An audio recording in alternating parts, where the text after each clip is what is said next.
bika sigiri bilisi maliyaw bika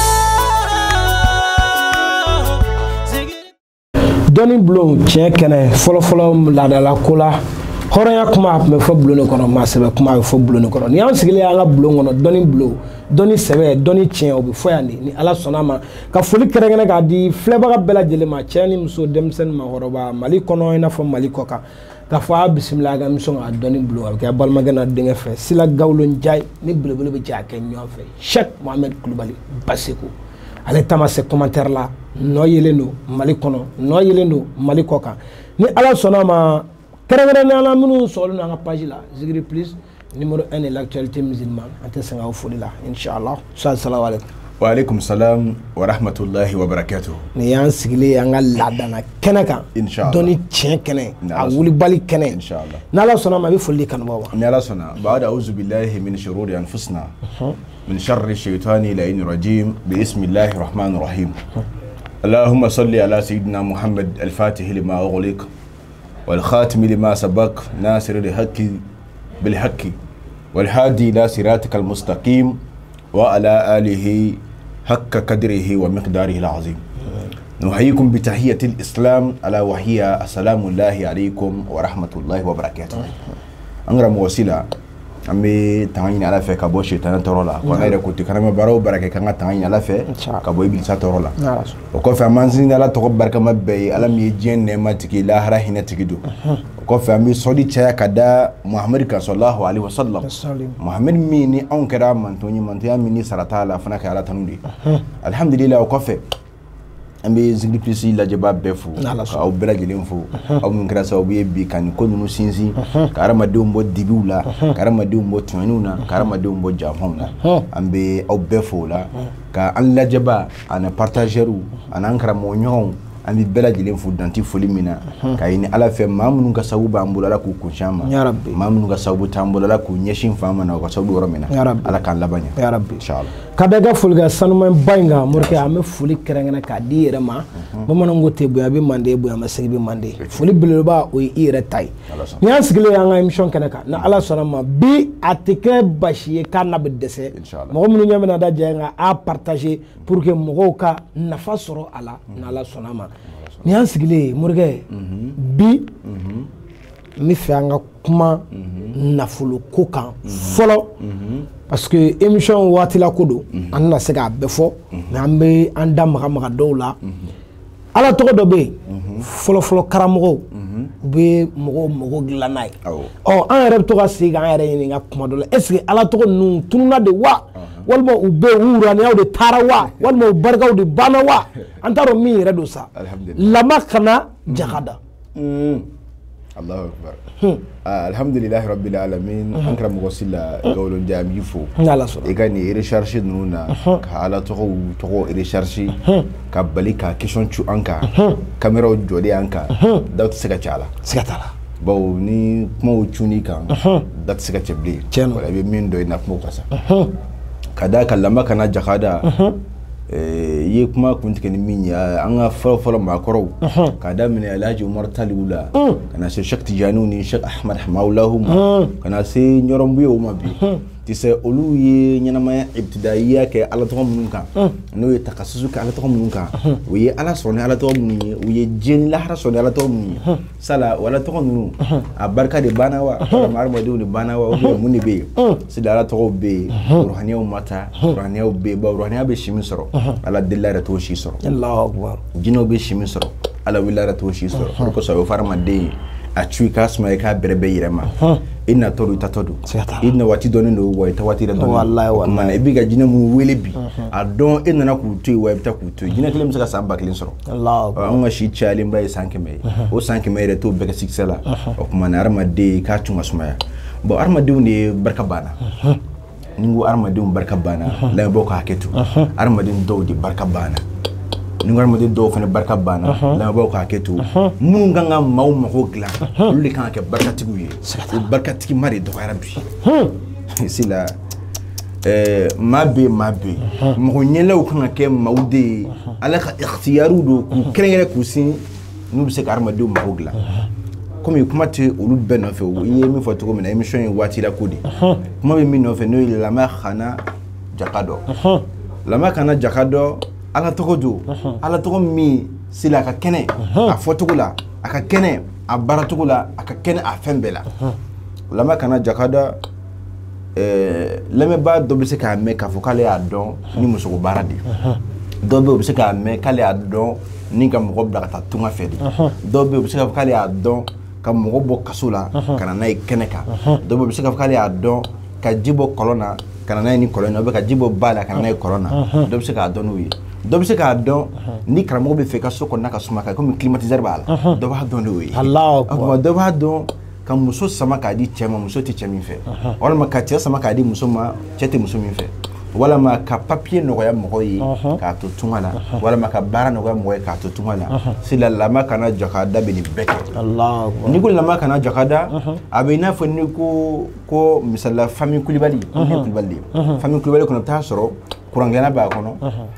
sojola b'a kɔnɔ kɔlɔnsila b'a kɔnɔ wari ɲinina b'a kɔnɔ a bɛɛ b'a kɔnɔ quoi o tuma lama kana jakada i mago bɛ se fɛn o fɛn ma lil hayatihi a bɛɛ lajɛlen bɛ lama kana jakada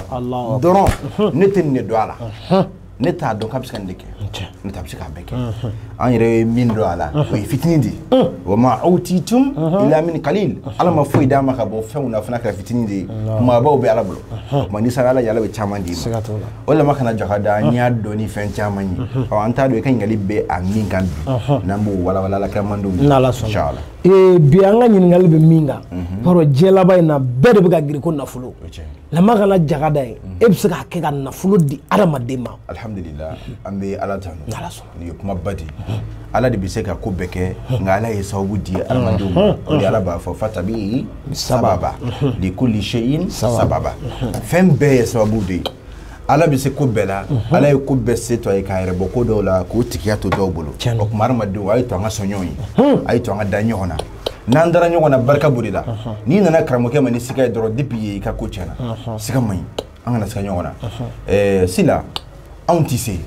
bilahi n b'o fɔ bɛɛ ye ne ni maa o maa kumana net la walima bɔlɔlɔ sanfɛ n b'a f'i ye ne tɛ se dɛ ala de bɛ se n bɛ na ala tɔgɔ de baara ye ni ala sɔnna i b'a sɔrɔ a bɛ faamu wa o tuma na saritiw b'a la alhamdulillah an karamɔgɔ y'an bila sa ni min ye laba kana jakadɔ la ka nafolo baara mɔgɔ ye sila an bɛ s'a la qualité damadɔ la nka bi alhamdulillah an bɛ se ka min fɔ k'an b'o baara mɔgɔw ye fɔlɔ parce que fɛn bɛɛ n'a seko de don lama kana jakada bɛ se ka maa kɛ milliardaire ye nka n'i ko k'i ka milliard sɔrɔ ni ala tɔgɔ ye i bɛ min don a da fɛ o ye million de o tuma milliard ye fɔ million ba kelen de e bɛ se ka million ba kelen sɔrɔ cogo di ni 1000 ou 2000 ye o kɔ i kan ka siran o ɲɛ dɛ o tuma na n'i bɛ fɛ ka fɛn ba sama i bɛ fɛn ba de kɛ k'a fufu a bɛ faamu bamananw ko ten sani ka ɲaga fɛn ba sama n'o la fufu no i ka ɲagaw la o t'a fɔ ten min y'a fufu i ka ɲagaw la o tuma na kuma ye min ye tisɛ an bɛ fɛ ka min fɔ o de ye an bɛ se ka min fɔ bi o de ye lama kana jakada an bɛ se ka baara manɔgɔ la mɔgɔw ye manɔgɔ kelen kelen mɔgɔw ka d'a la fɔlɔ-fɔlɔ an ka waritigibaw i bɛ taa sɔrɔ fɛn dɔ bɛ bɛɛ ka so ni a ma kɛ saga dɔ ye a bɛ kɛ misi ye walima a bɛ kɛ so ye so ni saga de ka ca walima jɛgɛ i b'a bila kɔlɔn kɔnɔ walima bama nafolotigi bɛ sigi fɛn dɔ de la sila fanga sɔrɔ de ma a ka d'an ye ka nin kuma ninnu fɔ bi fɛrɛ Guinée kɔnɔ quoi a man d'an ye ninnu ka fɔ jaharatan kɛnɛ kan a bɛ fɔ nafolo ko ye Guinée de ye nafolo ko ye Guinée de ye nafolo ɲininaw i bɛ wuli ka nafolo ɲini de Guinée la nka a tɔgɔ bɔlɔlɔ ko in kɛra ka ko caman tanaw bɔ a la o tuma na lama kana jakada ale bɛ baara manɔgɔ la n'i y'a nasi bɔ e mago bɛ million joli de la alors e mago bɛ 1000 joli de la sila i b'a nasi bɔ n'i y'a nasi bɔ a n'a denw ale den 7 de ka hata hatilu la hata hatilu ba hata hatilu sa hata hatilu ka taa bila ila akhir a denw na i b'a denw bɛɛ sɛbɛn a hakɛ la sila ka ba in yɛrɛ n'o ye lama kana jakada k'o fana nati a hakɛ la k'i ka nafolo ɲini ta don a kɔnɔ sila o tuma na denw o bɛ kɛ fɛn dɔ ye ba o fana bɛ kɛ fɛn dɔ ye o tuma jɛgɛ in bɛ lamini o de la n'o ye manɔgɔ ye ni manɔgɔ in lamini o la i b'a bila kɔlɔn kɔnɔ walima i b'a bila baji la ni manɔgɔ in kɔni ma minɛ a ma sa seli i ka nafolotigiya bɛ to sen na de ayi ni wulibali dɛ a bɛ faamu wa nafolo i ka nafolo ko bɛ to sen na de ni manɔgɔ in ma sa a ma bana a ma minɛ i ka nafolo ko bɛ to sen na de wa a ka gɛlɛn fɛnɛ ko ni kaliwa in donna ala y'a dugawu jaabi manɔgɔ in bɛ fara jinɛ manɔgɔ kan danfɛ tɛ se k'a minɛ bon wala ma kana jagada e jine fendi abe famu jine ala to didu ala to mun do kabako fenu ko sobe c'est la yere ba ke kabako chama ke on ba ke kabako chama de ke dantimina wallahi abe famu kuma ni anna fulu ko fitini ka fo mawibi ala e mun ko do agar jagala inshallah lama kana jagada kani manogo bara morke bolo Cheikh Mohamed Kulibali Basiku ni mo be mo bala malikono malikoka ebe fe lama kana jagada na fulu bara ngaki numéro be ga tamaga jaw nyefe ni ala sona mani o kongo ni morke be nyon soro mbadi masa mbalma kay mbalma mso men me malikoka aw indicatif ke 00223 72 40 59 75 ni o kongo ni morke be nyon soro ni ya wala appel direct la ni ma soro abla vogal la inshallah na connecté abna na kumi fe na ala sona ma bolo be si chebaw de la ni ala sona ma yara ban disi goche ni chewdi parce que ni ala ke je baraw barake bagay ni manye kibi bolo si chela ka soro ere danganiya soro ka parce que il fene ken ni miriga foko dono fene be bi kofe itna ke nyena mayala ito be na to ya we ye minga ibna to de soro yan fe ni ala sonama anya bolo si brewele la Cheikh Mohamed Kulibali ala sonama mi kan bolo si romi tile bala ka boy e min sigile no ko fuete che mbalma ke mbalomso wuli ka sababu nyini mogo ba fo ko ani karamoge walma journaliste yere aba fo ka ben nafulu barangen miketa kaya kawere a ke jabira anya kan yere wa jabira alhamdulillah muriga ba ka sanche la bi mi so yere bna ba abna bil sondo na la soro ni a kono tunu de zigri plus la a dalil na fa utna fa shiko kayira aula ka fo kanti yang galonka ya fo ma anti yang galonka kwa inshallah muriga o temene ko fe amitani bafima na fulu barai ande la ka kuma kan ni ma fili mo chama be nyini la mo ka famuyalu to ti kelen ko la wala bo a fuye amna le ka seka kan i ka explication doni di ama afana na to inshallah alhamdulillah ngram go sila ambe alafu kala wali mando ko sobe niye ngali ke bafima de la nga ika kuma do be dondola kanto barula timina ye kuma kuntiga anye salon koro akuma ya miri jigo jigala ni mo ya nwele mo ba nwele ka so bete so zigi pisite cheno ani mo ya nwele ka bora zigi pis sanfe ko nyini ibalma ka sila ka emission na je yi wele orobe miri jiga o moina mo jmene do igo kere be sila lahranye parce que ebe ka kuma ka fonne bisinna ebe kuma ko ni fina bisinna mo bi dana ta ka dago kana ka waruji na manya lahara kebe ko soro nayi mo kam ngame ko bora sigi pisa bula wallahi kuma ma miri jan ko so be miri jigala o de la am tisi ke dakas no lay tuni o de la tise jaku yayi baradi jeno jaku yayi nayi ikafe mine kamake amanse ko beke fika so billahi sakatala bizil arshil majid wala ambika kuma son dila ka do ngafo kan kuma abse ke bi hakli tala na an hakli bala watibe allah barakenet mabbe abi a energie quoi ka do franga juhudu kano e chasrika alhamdulillah yi ngali ka bo bafima mina la bo ka keto bafima na fulu bara anya fo bey ishin fulu ka bara kana negi kana nata warno fe ta dondoni misalla ishin fulu ka bara bi ka bara ni na fulu haka doyi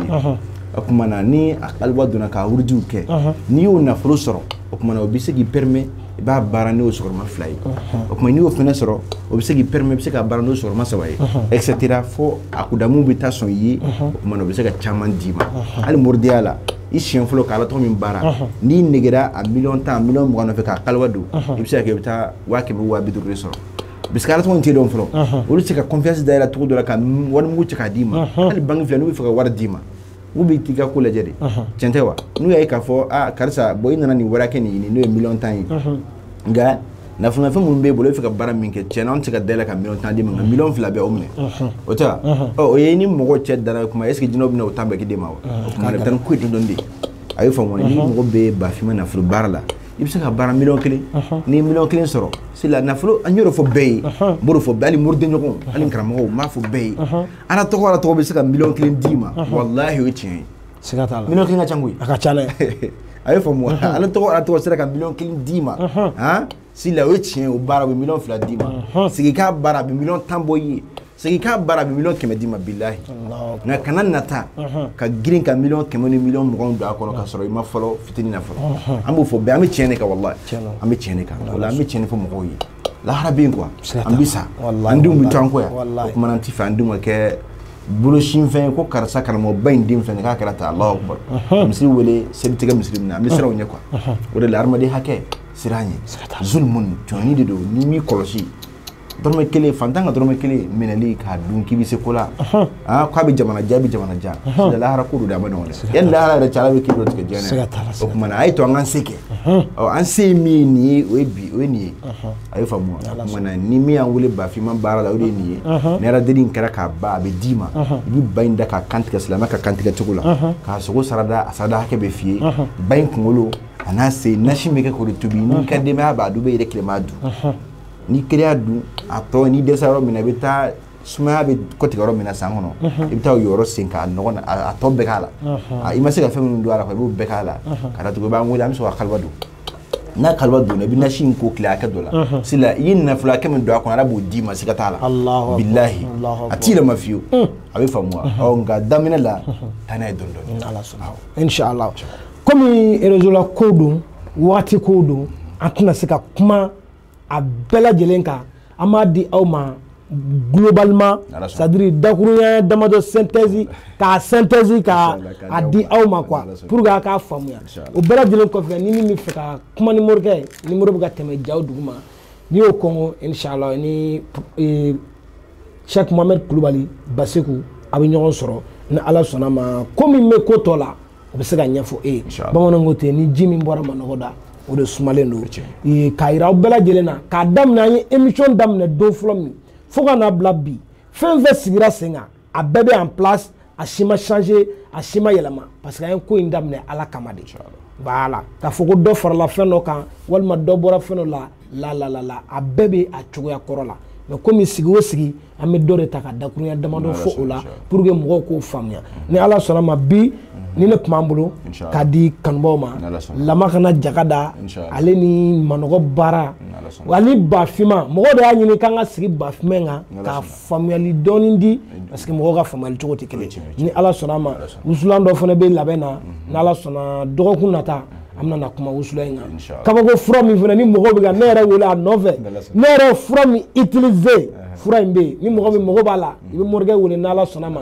i kan k'a sɔrɔ cogo min na I mana kɛ diɲɛ yɔrɔ o yɔrɔ o bɛ f'i ye inshallah n bɛ dan se an ka bi émission la sa I bɛ dugawu k'a ye an b'a fɔ rabbana atina fid dunya hasana wa fil akhirati hasana wa qina azaban nar rabbana la tuzigh qulubana ba'da idh hadaytana wa hab lana min ladunka rahmatan innaka antal wahhab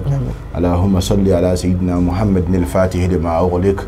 wal khatim lima sabaka nasir al-haqqi bil haqqi wal hadi ila siratikal mustaqim wa ala alihi haqqa qadrihi wa miqdaril azim subhana rabbika rabbil izzati ما يشفون وسلام على المرسلين والحمد لله رب العالمين.